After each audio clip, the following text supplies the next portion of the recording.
নমস্কাৰ মই অনামিকা শৰ্মাৰে মুহূৰ্তত এটা উদ্বেগজনক খবৰ লৈ আহিছো কিয়নো দেখিবলৈ পোৱা গৈছে নেৰানেপেৰা বৰষুণৰ ফলতে ৰাজ্যত অপৰিৱৰ্তিত বান পৰিস্থিতিৰ সৃষ্টি হৈছে শেহতীয়াভাৱে এতিয়া আমি আপোনালোকক জনাইছো যেনেকৈ পুৱাৰ ভাগতো আমি বাতৰি সম্প্ৰচাৰ কৰিছিলো কিদৰে নৈ উপনৈসমূহ উফন্দি উঠিছে ধাৰাসাৰ বৰষুণৰ ফলতে আৰু শেহতীয়াভাৱে আমি আপোনালোকক যে দৃশ্য দেখুৱাইছো এয়া হৈছে বেকি নৈৰ দৃশ্য বেকি নৈ এতিয়া উফন্দি উঠিছে যাৰ বাবে কেইবাখনো গাঁও বৰ্তমান পানীৰ কবলত আছে বুলি জানিব পৰা গৈছে দৃশ্য চাওক আপোনালোকে যিসকল সৰ্বসাধাৰণ ৰাইজ আছিল তেওঁলোকে নিৰাপদ স্থানলৈ ঢাপলি মেলিছে মুখলধাৰ বৰষুণৰ ফলতে অপৰিৱৰ্তিত বান পৰিস্থিতিৰ সৃষ্টি হৈছে গৰাখহনীয়া হৈছে বুলি জানিব পৰা গৈছে আৰু দেখিবলৈ পোৱা গৈছে দৃশ্য আমি আপোনালোকক দেখুৱাইছো হুৰা হুৰে ঘুমাইছে এতিয়া বাৰহনি পানী আৰু দেখিবলৈ পোৱা গৈছে কেইবাখনো গাঁও বৰ্তমান পানীৰ কবলত আছে বুলি জানিব পৰা গৈছে সবিস্তাৰ খবৰ আপোনালোকৰ মাজলৈকে লৈ আহিছো আৰু ইতিমধ্যে আমি আপোনালোকক গুৰুত্বপূৰ্ণ খবৰ জনাইছো এই মুহূৰ্তত কিয়নো বেকি নদীয়ে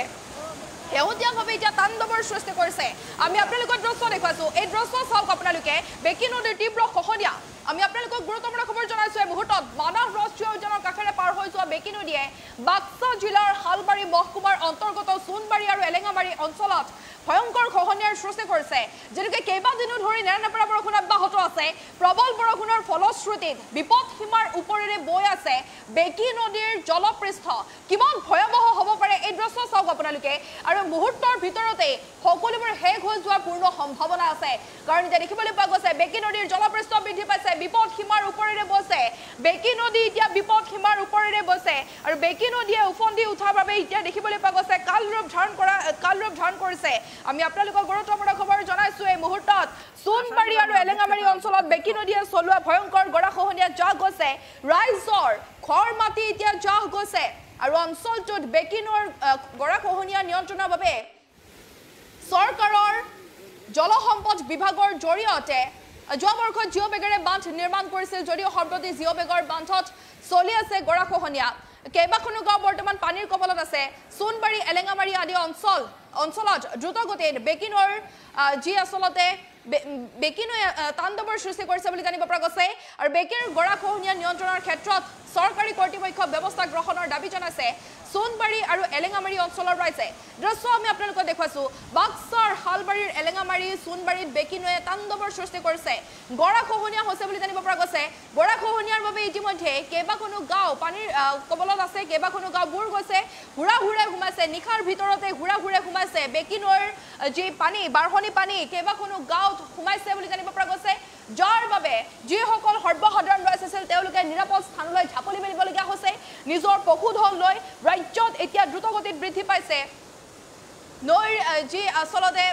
নৈ উফন্দি উঠা পৰিলক্ষিত হৈছে আৰু আমি আপোনালোকক জনাইছো বান পৰিস্থিতি এক প্ৰকাৰ তাণ্ডৱৰ সৃষ্টি কৰিছে ৰাজ্যত গুৰুত্বপূৰ্ণ খবৰে মুহূৰ্তত জনাইছো আৰু দেখিবলৈ পোৱা গৈছে আগন্তুক 3টা দিনৰ বাবে ইতিমধ্যে কেইবাখনো জিলাত ৰেড এলাৰ্ট জাৰি কৰা হৈছে ৰেড এলাৰ্ট জাৰি কৰা জিলাসমূহত বতৰে তাণ্ডৱ চলাব বুলি জানিব পৰা গৈছে বেকি নৈৰ জলপৃষ্ঠ শেহতীয়াভাৱে বৃদ্ধি পাইছে দৃশ্য দেখুৱাইছো এই দৃশ্য চাওক আপোনালোকে কিমান ভয়াৱহ হ'ব পাৰে এই দৃশ্য দেখিলে এই দৃশ্য আপুনি যেতিয়া প্ৰত্যক্ষ কৰিব তেতিয়া কিন্তু সেই কথা অনুমান কৰিব পাৰিব আৰু দেখিবলৈ পোৱা গৈছে গুৱাহাটী মহানগৰীকে আদি কৰি বিভিন্ন প্ৰান্তত নেৰানেপেৰা বৰষুণ বৰ্তমান পৰ্যন্ত অব্যাহত আছে নিশা বতৰে তাণ্ডৱৰ সৃষ্টি কৰিব পাৰে নিশা ইতিমধ্যে সতৰ্কবাণী জাৰি কৰিছে আঞ্চলিক বতৰ বিজ্ঞান বিভাগৰ ফালৰ পৰা সতৰ্কবাণী জাৰি কৰা হৈছে আৰু বেকি নৈৰ যি জলপৃষ্ঠ বৃদ্ধি পাইছে যি নৈ উপনৈসমূহ উফন্দি উঠিছে ব্ৰহ্মপুত্ৰৰ জলস্তৰ বৃদ্ধি পাইছে সমান্তৰালভাৱে বেকি নৈৰ জলপৃষ্ঠ বৃদ্ধি পাইছে বুলি জানিব পৰা গৈছে আৰু বেকি নৈৰ জলপৃষ্ঠ বৃদ্ধি পোৱাৰ ফলতে গৰাখহনীয়াৰ সৃষ্টি হৈছে আৰু গৰাখহনীয়াত এক প্ৰকাৰ জাহ গৈছে বহু লোকৰ ঘৰ মাটি যাৰ বাবে তেওঁলোকে এক প্ৰকাৰ শংকিত হৈ পৰিছে নৈপৰীয়া ৰাইজ শংকিত হৈ পৰা পৰিলক্ষিত হৈছে আৰু নিৰাপদ স্থানলৈকে ঢাপলি মেলিছে বুলি জানিব পৰা গৈছে মন্তব্য আছে আমাৰ হাতত সেয়া আমি আপোনালোকৰ মাজত লৈ আহিছোঁ আছে আমাৰ এই অঞ্চলৰ বহুত ক্ষতি হোৱাৰ সম্ভাৱনা আছে এই ক্ষেত্ৰে ইতিমধ্যে আমাৰ জিও বান হয়েছিল হওয়াতো মানে ভালে হয়েছে কিন্তু এইখিনি আৰু এই ডিব্লটৰ ভাঙাৰ কাৰণে বহুত অসুবিধাৰ সন্মুখীন আমি হৈ আছো ৰাইজে আৰু এইখিনি যদি ছিঙি যায় তেনেহ'লে আমাৰ ৰাইজৰ বহুত ক্ষতি হোৱাৰ সম্ভাৱনা দেখা যাই আছে এতিয়া আমি আহ্বান কৰোঁ এই যিগিলা আমাৰ এই বান কৰ্তৃপক্ষৰ মানুহ আছে তেখেতে যেনে আহি আমাৰ এইখিনি কাম যেনকে সমাধান কৰা পৰা যায় যাতে সমাধান কৰি দিয়ে আমাক আমাৰ এই গৰাখহনীয়াত বহুত গাঁও উঠি গ'ল আৰু যেতিয়া এতিয়া যদি আৰু ছিঙি যায় এইখিনিত তেনেহ'লে আমাৰ বহুত মোটামুটি প্ৰায় 10-15খন গাঁও আৰু গুচি যোৱাৰ সম্ভাৱনা আছে এই এলেঙামাৰী আৰু যিটো আমাৰ এই ভাঙি আছে যে তাৰে দক্ষিণত হ'ল সোণবাৰী গাঁও এতিয়া আমি নৈপৰীয়া ৰাইজৰকো আমি আহ্বান কৰোঁ যে এই যে যিগিলা এই পানীত ভাহি অহা খৰি সেইগিলা যাতে আমাৰ বান্ধত যাতে কোনো মানুহে যাতে এই ধৰি নুঠায়, তেনেহ'লে আমাৰ বান্ধৰ ক্ষতি হ'ব, আমাৰ ৰাইজৰে ক্ষতি হ'ব। ৰাইজক আমি আহ্বান কৰোঁ যাতে আমাৰ এই বান্ধত যাতে কোনো ধৰণৰ এই হেৰি নকৰে, নহ'লে আৰু অসুবিধা হ'লে আমাৰেই অসুবিধা হ'ব। আমি ৰাইজকো আহ্বান কৰোঁ যাতে নকৰে। আমাৰ বাবাৰী আৰক্ষী থানাৰ পৰা আপোনাৰ এই কি বুলি কয় আমাৰ IC ছাৰো আহিছিল, আহি চাই চিন্তি গৈছে, আমি তাহাকো ধন্যবাদ দিছোঁ। তেখেতেও জানি আৰু মাজে সময়ে আহি জানি অলপ চাই চিন্তি যায়, এইখিনি গৰাখহনীয়া দেখা যায় আছে। যিকোনো খবৰৰ বাবে যোগাযোগ কৰক আমাৰ এই নম্বৰত